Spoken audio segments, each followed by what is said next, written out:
Bem-vindos ao podcast da Instável. Este podcast faz parte de um projeto chamado Envolvimento, que visa a mediação de públicos e que tem por objetivo melhorar e facilitar a experiência do público que assiste a espetáculos de dança contemporânea. Nestes episódios, conversamos com coreógrafos, intérpretes e outros convidados sobre as diferentes atividades da Instável Centro Coreográfico.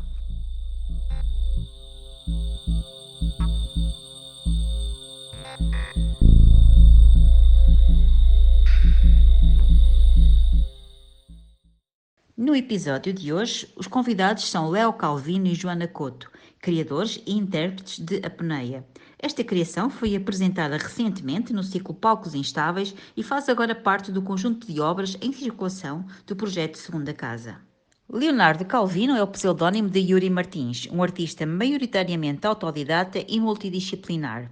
O seu percurso cruza-se com as artes marciais, a música, o circo e a magia. Em 2018, desenvolveu o seu primeiro solo, Meeting the Unknown.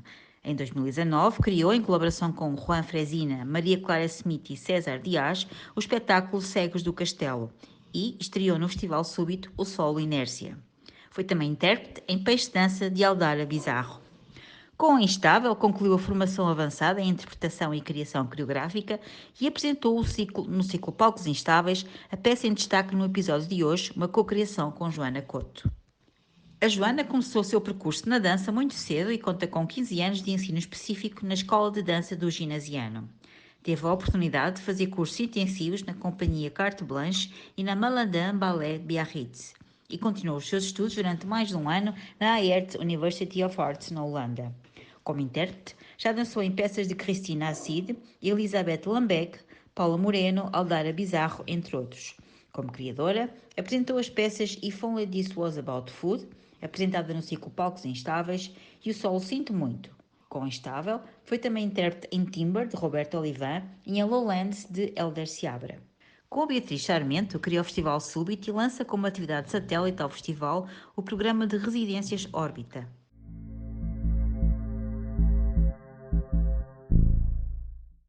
Boa tarde, Léo. Boa tarde, Joana. Bem-vindos a mais um podcast da Instável. Hoje, neste episódio, vamos falar sobre o Apneia, uma peça que estreou no ano passado no âmbito dos Palcos Instáveis e que está agora em digressão no âmbito dos Palcos Instáveis Segunda Casa. A primeira questão que gostaria de vos colocar tem a ver com a criação do Apneia. O Apneia é um espetáculo onde dança e magia aparecem misturados, é um espetáculo que nos fala sobre o sonho. Um sonho que é um sítio seguro, onde a nossa sanidade parece não estar em risco e onde o acordar parece algo assim um pouco de violento. O sonho é um sítio onde nós estamos a salvo. Que lugar é este? Será que nos podem explicar mais ou menos que lugar é este? Do Apneia? Boa tarde, obrigado por receber a gente aqui. Falando um pouquinho, então, sobre essa ideia do sonho no Apneia, eu acho que o principal motivo pelo qual abordamos esse tema é porque é um assunto que foi explorado assim por diversas áreas durante toda a história da humanidade, não é? E assim é um lugar assim de muito estudo desde a criatividade, ou seja, muitos artistas trabalharam com o sonho, até um estudo psicológico muito mais profundo e vai até lugares assim muito mais místicos e espirituais, né, do que isso.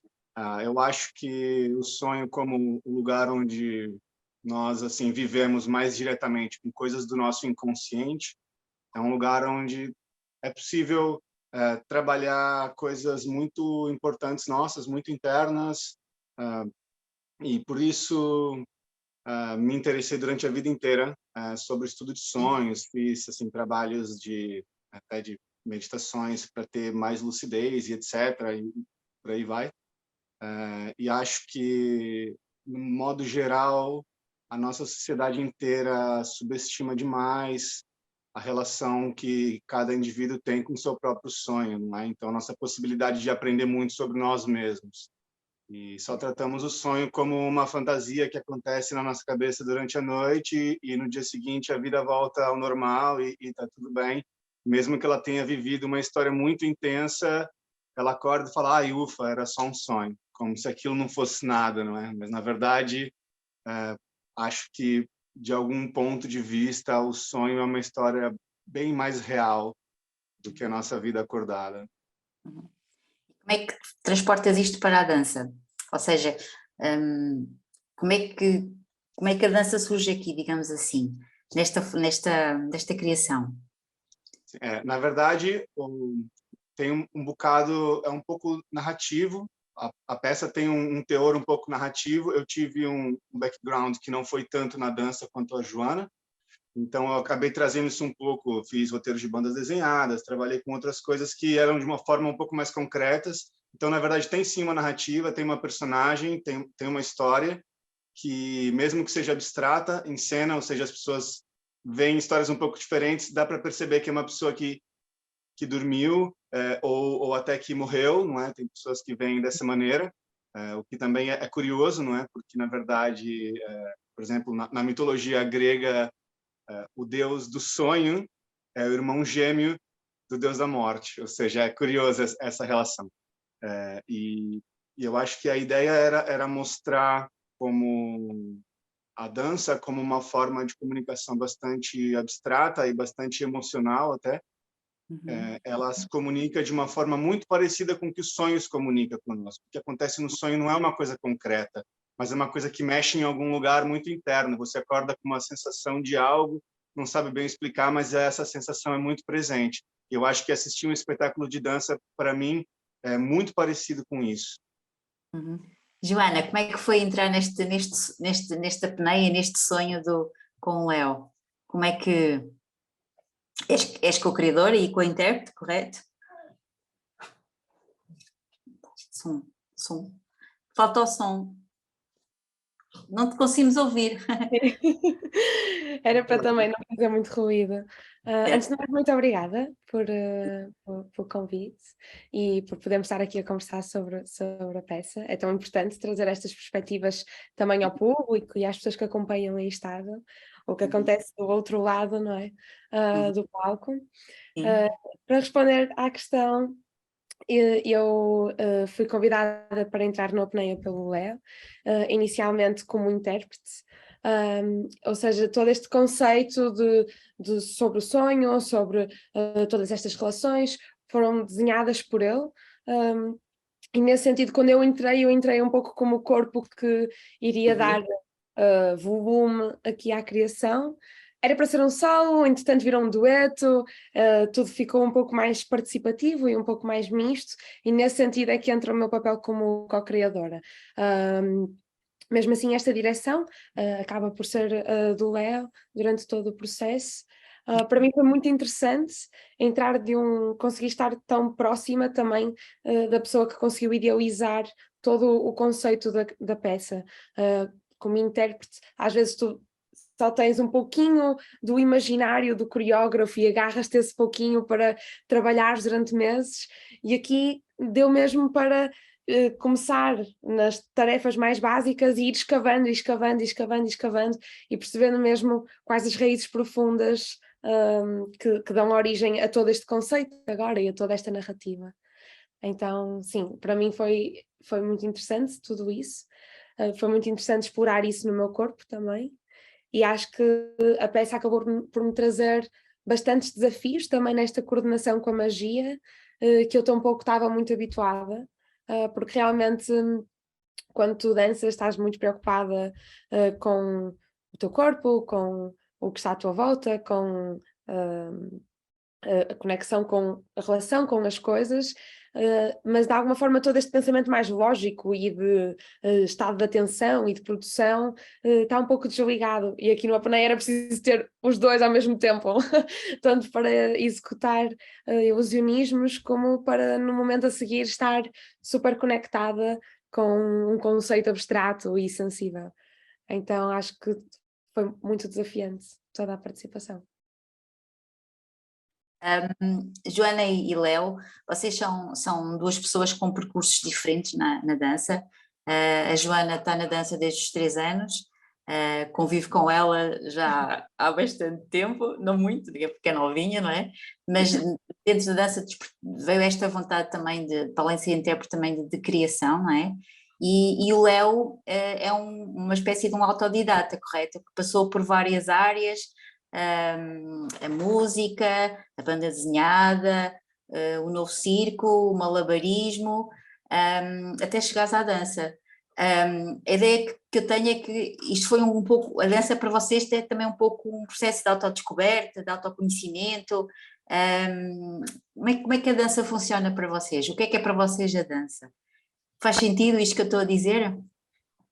É um processo de autoconhecimento, é um processo de autodescoberta, é um sítio onde estão de passagem, por onde já chegaram, vão continuar a descobrir novos caminhos dentro das artes performativas? Como é que é? Sim. Bom, eu respondo primeiro. Tá me ouvindo? Sim, pronto. Na verdade, sim, eu acho que essa palavra que você falou de autoconhecimento e autodescoberta, para mim, é bastante chave. Acho que, claro, qualquer processo artístico, assim, sincero, ele é um processo de autodescobrimento. E eu tive nas áreas todas que eu passei, sempre teve algo que era possível se esconder por trás. Não é como quando eu tocava, eu sempre tinha um instrumento, ou o que eu estava expressando era um som, por mais que a minha presença em palco faça uma diferença, o que eu estou realmente expressando é o som. Por exemplo, no malabarismo também tem os objetos, então sempre tinha alguma coisa que dava para se esconder.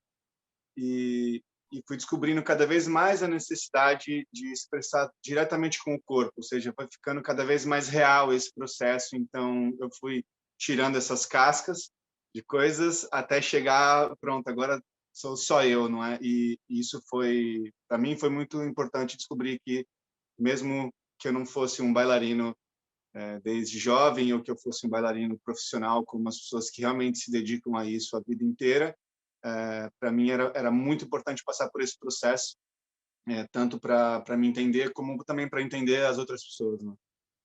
E acho que qualquer pessoa, todas as pessoas dançam, não é? Assim, a diferença entre ser um bailarino e ser um bailarino profissional é muito grande, mas na verdade todo mundo se expressa, e mesmo que não dance de uma forma específica, a forma como você se mexe quando fala, você está expressando coisas, não é?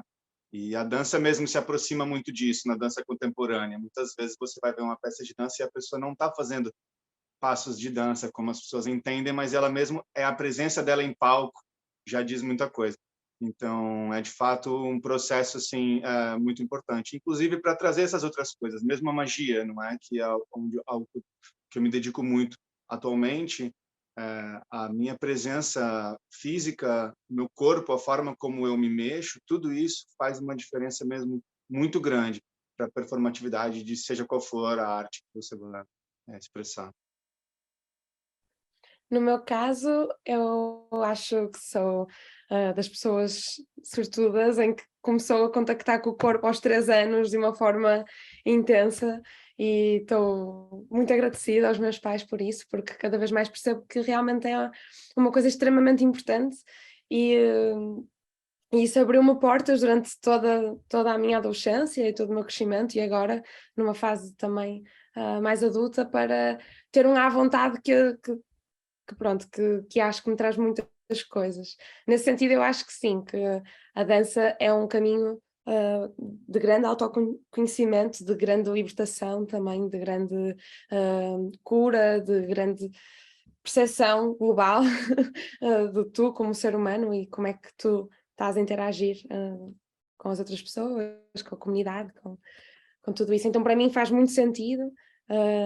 Até ontem senti esse pensamento que me vem acompanhando, de que é algo que me equilibra como pessoa, que me faz deixar muito, muito equilibrada. Então eu acho que sim, que há uma área que me vai acompanha-me desde os 13 e espero que me acompanhe para o resto da vida e que continue a retomá-la também nesse sentido de me autoconhecer e de continuar essa pesquisa. Sim. Mesmo assim, acabei por trabalhar com isso também, que são coisas separadas, não é? Ou seja, não precisas ser bailarino para utilizares a dança como uma ferramenta de autoconhecimento, mas gosto tanto de dançar e gosto tanto disso, que acabei por me interessar também em todo esse lado de trabalhar com a profissão e de fazer esse percurso. Eu li, não sei se foi num testemunho teu, se foi num testemunho do Léo, que a dança era uma explosão de sentimentos, uma forma de comunicarem, em vez de se falar, dança-se. Tem a ver com isso, acho eu, também, não? Também, acho que há muita comunicação que consegue acontecer sem a palavra e pronto, e com o corpo e com o que nós expressamos simplesmente pela nossa presença. Então, acho que é por aí. O que é que vocês gostariam, o que é que o público pode esperar do vosso espetáculo? Há uma mensagem que vocês gostariam de passar? O que é que o público pode esperar?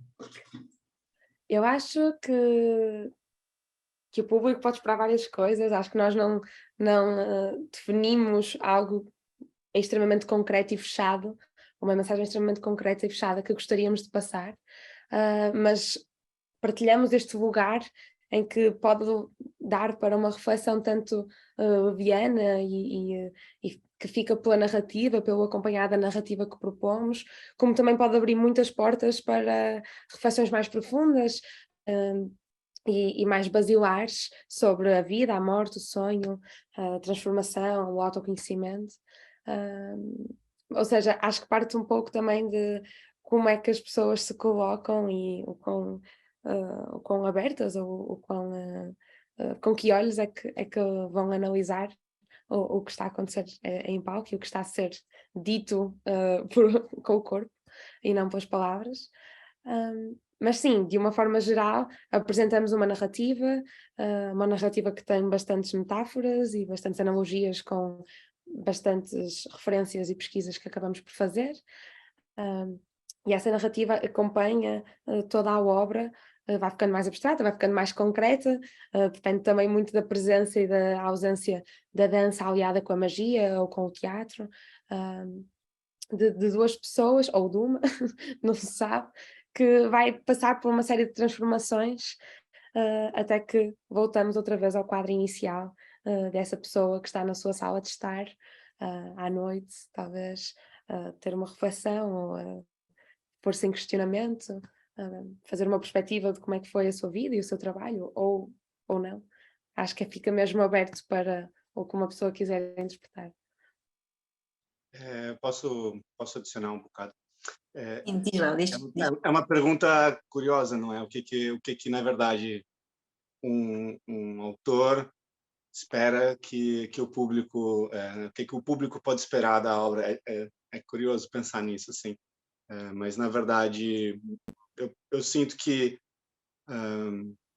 eu tenho, sim, uma história, não é? Comigo, para com isso, tem um significado. Eu acho que não chega em querer que as pessoas entendam a história que eu tenho com isso, mas se tem algo que eu gostaria que as pessoas tivessem é que elas ganhassem um pouquinho mais de consciência sobre essa parte inconsciente delas, não é? De repente, o sonho tem alguma importância, sim, não é? De repente, só tentar lembrar de manhã, quando levantar da cama, acho que para mim já é uma coisa bastante interessante. Não é sobre a dança, não é sobre a magia, ou seja, não é sobre as técnicas que nós estamos usando lá, por mais que seja parte do entretenimento também ver coisas que são fixe, não é? Eu vou ver um músico tocar e eu escuto algo que é fixe, então tem essa parte que é bom de ver, que é bom de apreciar, mas durante todo o processo a gente nunca se prendeu em escolher o material e selecionar o material que íamos usar baseado nisso, mesmo quanto à magia. Normalmente a magia ela tem uma preocupação em que as pessoas tenham elas fiquem mesmo sem entender como aconteceu e causa uma coisa assim um pouco essa falta de controle do tipo não sei como isso aconteceu. E no caso não foi isso. A gente tampouco, eu acho que dá para, se a pessoa parar para pensar e tentar descobrir como foi feito todos aqueles efeitos, provavelmente ela chega. Mas o principal motivo era que durante aquele momento, durante aquele período da peça, 50 minutos, as pessoas